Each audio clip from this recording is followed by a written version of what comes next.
వర్ధిల్లాలి సమగ్ర శిక్ష ఉద్యోగుల ఐక్యత.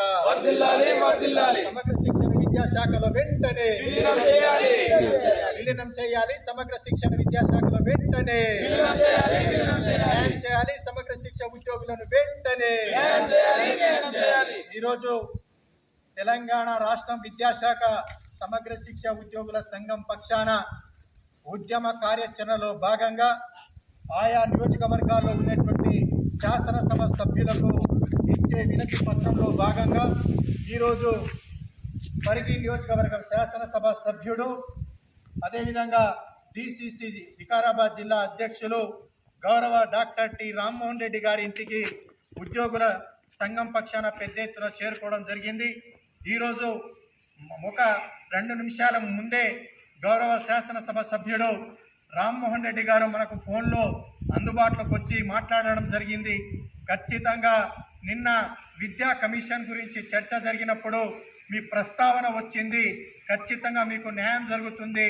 నేను స్వతహాగా రేవంత్ రెడ్డి గారి దృష్టికి విద్యాశాఖ సమగ్ర శిక్ష ఉద్యోగుల సమస్యలను వారి దృష్టికి తీసుకెళ్లి గౌరవ ముఖ్యమంత్రి గారు గతంలో ఇచ్చినటువంటి హామీని కూడా నేను స్వయంగా గుర్తు చేసి మీకు న్యాయం చేసే బాధ్యత నేను కూడా తీసుకుంటానని స్వయంగా మాట ఇవ్వడం జరిగింది. కాబట్టి వారి సూచన మేరకు వారి వ్యక్తిగత సహాయకులైనటువంటి నవాజ్ గారికి ఈ వినతి పత్రం ఇవ్వండి, నన్ను మన్నించండి, మీరు అతిగా నన్ను తొందరగా పడి తప్పుగా అపార్థం చేసుకోకండి అని చెప్పేసి మనకు ఫోన్లో ద్వారా చెప్పడం జరిగింది. కాబట్టి ఈ సందర్భంగా నవాజ్ గారికి మేము వినతి పత్రం ఇస్తూ ఉన్నాం.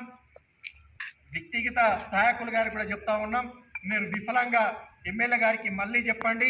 ఇప్పటికే పరిపూర్ణమైనటువంటి అవగాహన ఎమ్మెల్యే గారికి ఉంది కాబట్టి ఇట్టి విషయాన్ని ఎమ్మెల్యే గారికి దృష్టికి తీసుకెళ్ళండి.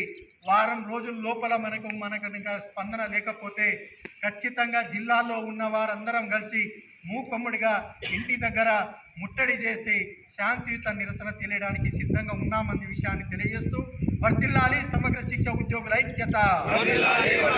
డిక్లేర్ చేయాలి సమగ్ర శిక్ష ఉద్యోగులను వెంటనే.